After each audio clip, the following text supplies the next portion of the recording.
Dear colleagues, dear readers of my newest book, Human Language Evolution as Co-Framed by Behavioral or Psychological Universalisms.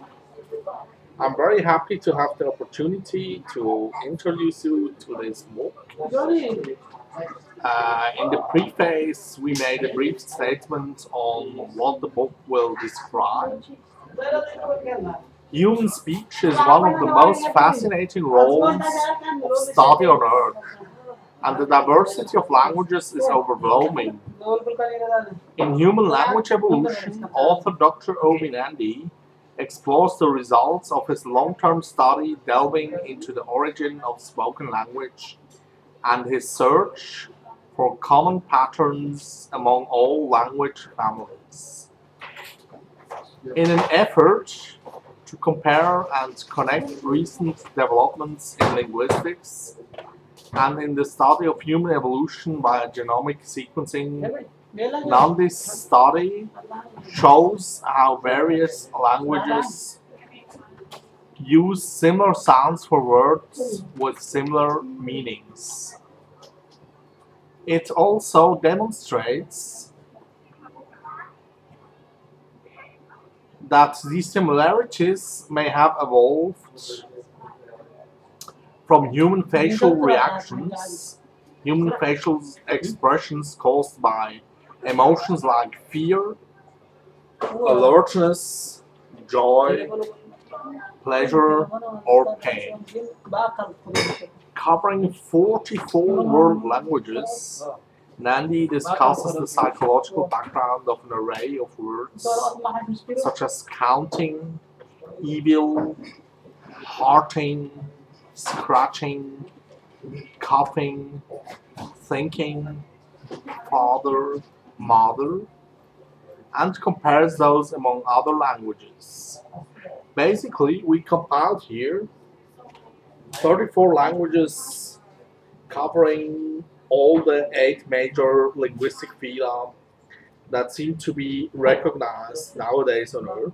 4 of these phenomena are restricted to Africa largely, one of which, Afroasiatic, is also spoken in southwestern Asia, with the Semitic languages the only language family of Afroasiatic also spoken outside Africa if we don't take into account the Berber roots of Guanche on the Canary Islands.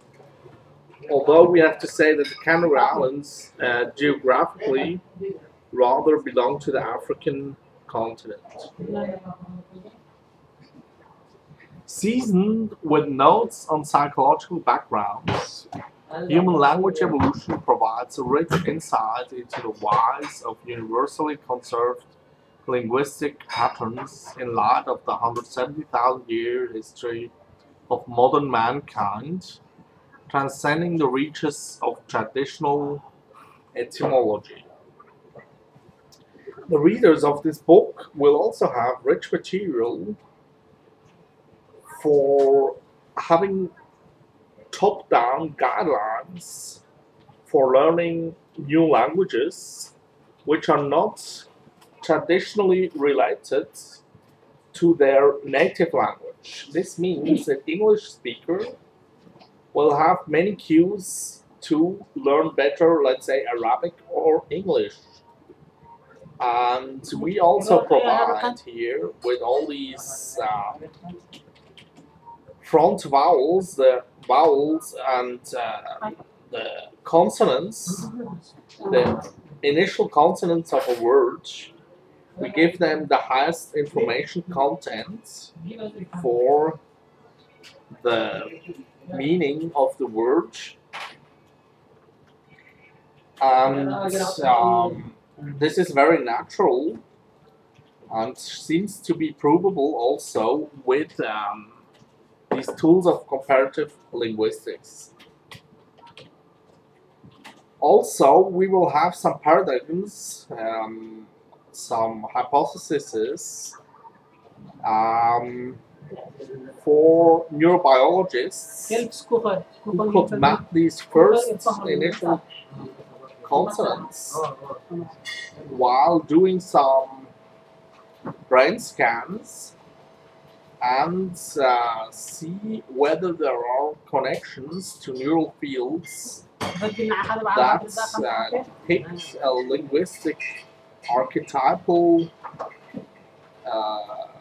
word structure. I mean, if we speak of a mountain peak, our study has shown that in many, especially archaic languages, mountains and even rising can be assigned by the consonant K.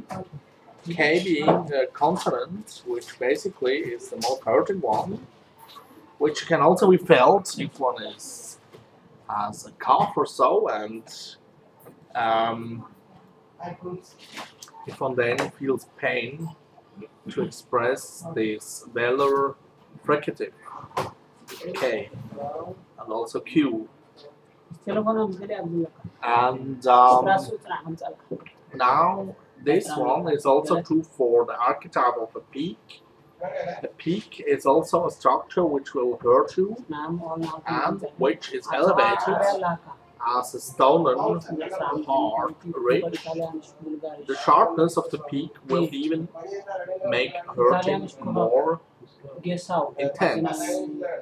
So mountains can often be seen, mountains or also stones, to have this old initial K, which seems to go back maybe to the Stone Age of humanity, where stones had really a large impact on the vocabulary. This is also why K-like consonants were those fitting the richest array of semantic fields in our study.